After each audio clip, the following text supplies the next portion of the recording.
ശമൂവേൽ അദ്ധ്യായം 24.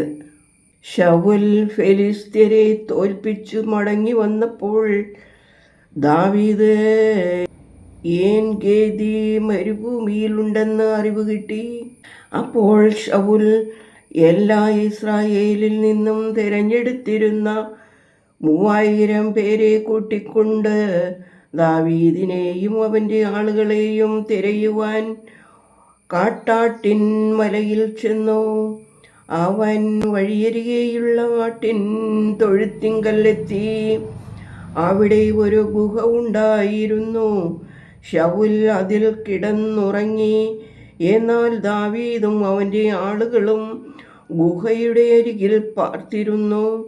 ദാവീദിൻ്റെ ആളുകൾ അവനോട്, ഞാൻ നിന്റെ ശത്രുവിനെ നിന്റെ കയ്യിൽ ഏൽപ്പിക്കും, നിനക്ക് ബോധിച്ചതുപോലെ അവനോട് ചെയ്യാമെന്ന് ദൈവം നിന്നോട് അരുളി ചെയ്ത ദിവസം ഇതാ എന്ന് പറഞ്ഞു.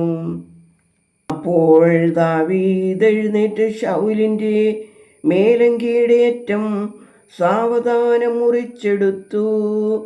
ശൗലിൻ്റെ വസ്ത്രാഗ്രം മുറിച്ചു കളഞ്ഞതുകൊണ്ട് പിന്നീട് ദാവീദിൻ്റെ മനസ്സാക്ഷി വിഷമിച്ചു. അവൻ തൻ്റെ ആളുകളോട്, കർത്താവിൻ്റെ അഭിഷിക്തനായ എൻ്റെ യജമാനൻ്റെ നേരെ കൈയെടുക്കുന്നതായ ഈ കാര്യം ചെയ്യുവാൻ ദൈവം എനിക്ക് ഇടവരുത്തരുതേ. അവൻ ദൈവത്തിൻ്റെ അഭിഷിക്തനത്രേ എന്ന് പറഞ്ഞു. ഇങ്ങനെ ദാവീദ് തൻ്റെ ആളുകളെ ശാസിച്ചു അമർത്തി. ശൗലിനെ ദ്രോഹിപ്പാൻ അവരെ അനുവദിച്ചതുമില്ല. ശൗൽ ഗുഹയിൽ നിന്നെഴുന്നേറ്റു തൻ്റെ വഴിക്ക് പോയി. ദാവീദും എഴുന്നേറ്റു ഗുഹയിൽ നിന്ന് പുറത്തിറങ്ങി ശൗലിനെ വിളിച്ചു, എൻ്റെ യജമാനനായ രാജാവേ എന്ന് പറഞ്ഞ് ശൗൽ തിരിഞ്ഞു നോക്കിയപ്പോൾ ദാവീദ് സാഷ്ടാംഗം വീണ് നമസ്കരിച്ചു.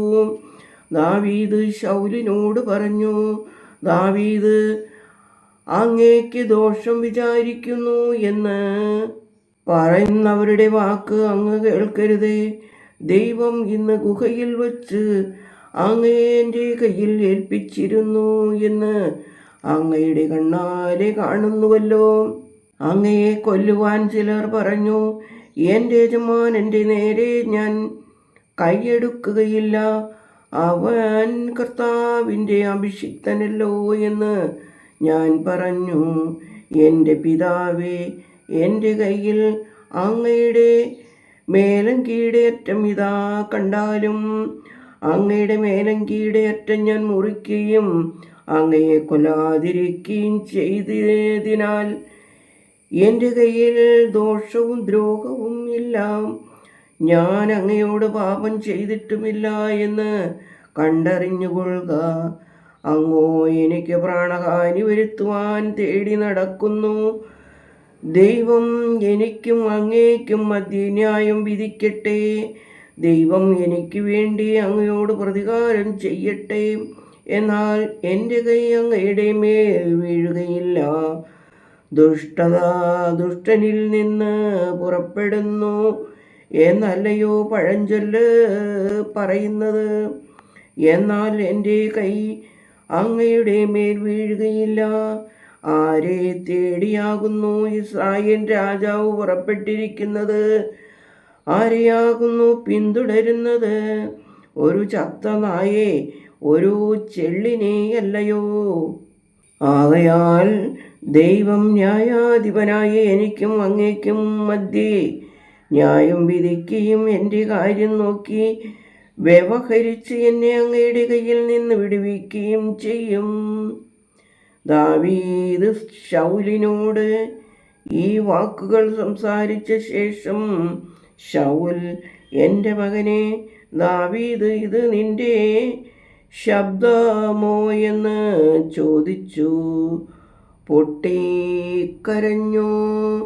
പിന്നെ അവൻ ദാവീദിനോട് പറഞ്ഞത്, നീ എന്നേക്കാൾ നീതിമാൻ. ഞാൻ നിനക്ക് തിന്മ ചെയ്തതിന് നീ എനിക്ക് നന്മ പകരം ചെയ്തിരിക്കുന്നു. ദൈവം എന്നെ നിന്റെ കയ്യിൽ ഏൽപ്പിച്ചിട്ടും നീ എന്നെ കൊല്ലാതെ വിട്ടതിനാൽ നീ എനിക്ക് ഗുണം ചെയ്തതായി ഇന്ന് കാണിച്ചിരിക്കുന്നു.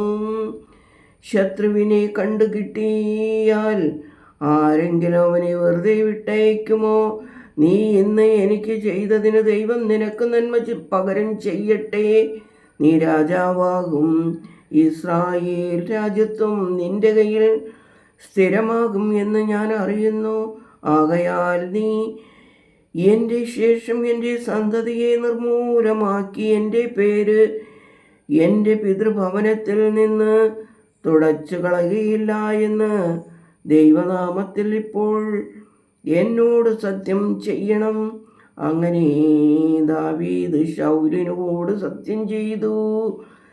ശൗൽ അരമനയിലേക്ക് പോയി. ദാവീദും അവൻ്റെ ആളുകളും മിസ്പയിലേക്കും പോയി. ദൈവമേ, സ്തുതി നിനക്ക് യോഗ്യമാകുന്നു. പാർക്കുമോർ.